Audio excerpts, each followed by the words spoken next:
So it's fucking been a while, but here we go again, I guess, because why the fuck not?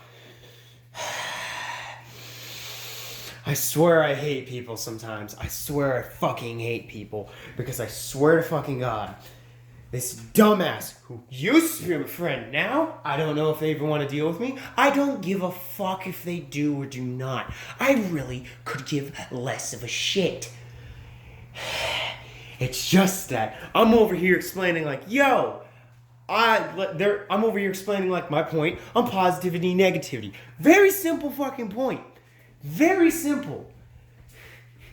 I'm halfway through my fucking point, and then they're just like, yo, guess what? Guess what we're gonna do? We're just gonna ignore what you said, yell at you, and then just hang up. You know, you're not even halfway through your point yet, haven't even reached the fucking climax on it. But you know, we're just gonna end this quick because guess what? I like judging things before they're even done. God, I hate people. My point of positivity and negativity, very simple. Very simple. Positivity, great. Positivity produces stability. Negativity, also great. Negativity produces growth. And sure, you can have the other without producing it. It's just going to be in shit amounts. They heard that and was like, nah! Fucking god damn it. No, it's fucking true. I'm going to be blunt here. I've observed this. I've seen it through so many fucking things.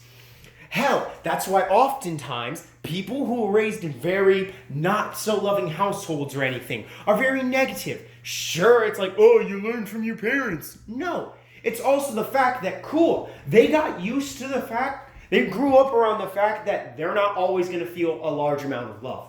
They're not going to always feel mentally stable. Thus, their mental stability just naturally grew. In order to account for this stability, they chose to grow. Thus, they chose to become negative about a lot of things. It's very simple. And I'm going to be blunt here. If you're grown around a very loving household where it's like, oh, don't worry, you did just fine. Where nobody's telling you, hey, you suck dick at something. I'm going to be blunt here. Most of the people I've met like that haven't really grown. Why? Because half the time, their parents are helicopter parents. Thus, they don't have any issues to begin with. But it's also the fact that if you don't go through that phase of, oh yeah, I suck at something, I need to get better, then you either A, grow up to be conceited and egotistical, which is also just a bastard and a prick. B, you could also just grow up to the fact that it's dumb shit. Or C, when you actually are faced with adversity, you just try and stay positive, but you don't actually learn from it. You just sit there. It's like those dumbasses that go, yo, this girl who didn't really talk to me at the start, but I ended up dating her. She didn't really talk, she did this and this. She also had a high body count or whatever. Ended up cheating on me. And that happened 3 times. Girls with like just random thing. I'm not saying this is true at all. I have no idea. I don't know evidence. I'm just stating a fucking example. It's like, oh, this girl, like 3 of the girls that I've met with high body counts have cheated on me. At some point, you just gotta stop fucking doing it. You just gotta sit there and be like, yo, sure, this is negative, but you have to focus on it.